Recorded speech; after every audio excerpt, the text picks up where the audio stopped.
let's say you've got some data on Desmos. Here I've got my distance, my time, got my corresponding XY variables. So the problem is, how would you add error bars here? And if you even wanted to, how could you add uncertainty horizontally? I looked around online for some solutions and they were surprisingly very little and much less ones that I thought used the most of what Desmos had to offer. So today I'll be sharing what I personally do to visualize error bars and uncertainty. Okay, so first we're gonna begin by defining our stuff in arrays. An array is just a fancy list with brackets that you can do quite a bit with, which you will see. Okay, so I'm gonna first visualize the points. Okay, so I'm gonna go here, click table, click X, Y, not have to type it all again, and we get this nice list. Okay, what next? We want to add the error bars since they're not natively in Desmos. We're gonna have to recall what an error bar is. An error bar would look like if you added two standard errors and also subtracted two standard errors.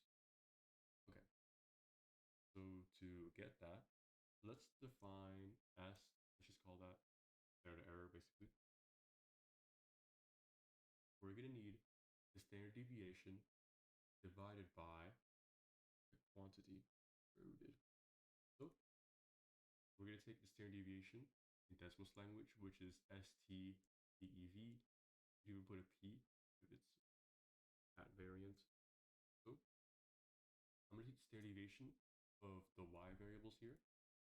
So we're gonna put that as STDEV Y, which is a constant, and we're gonna divide by how many there are rooted.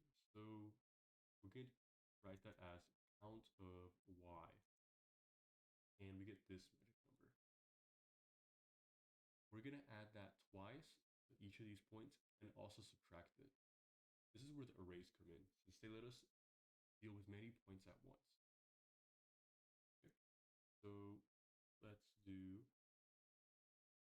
x, comma, y plus 2s, since we need two standard errors above.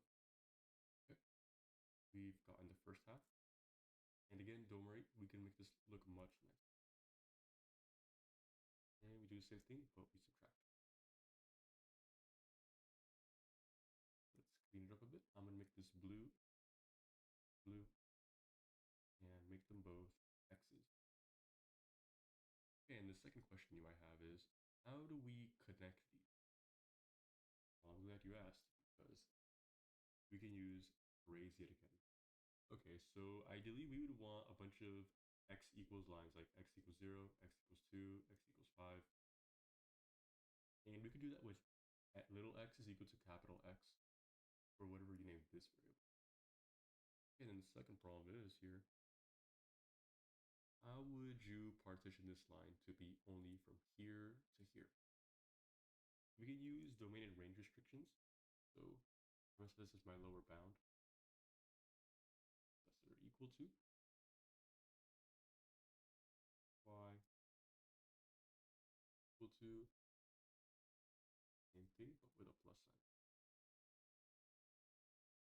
Changing the color. You can make a blue. I prefer dashed lines, but you can put the full line if you prefer. Okay.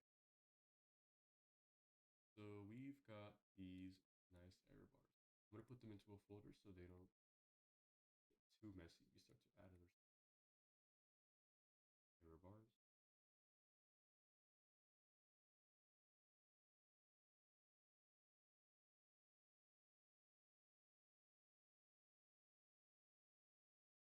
And now for uncertainty. It's going to be a similar process. I'm just going to let u equal, just say 0.05. Or maybe if you have a mathematical formula, you would do this kind of logic, but for uncertainty. Okay, so we know that these uncertainty bars horizontally looks like this, this, this, this. So what we're going to do almost the same exact thing, but with variable swap. Y is equal to Y. And we're just going to restrict that. So X minus Q equal to X equal to plus U.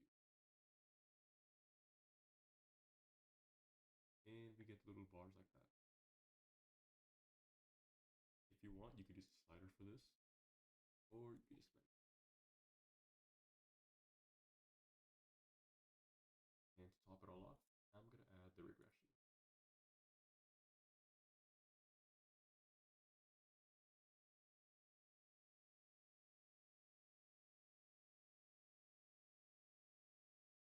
Very nice. I hope you enjoyed this video and this method.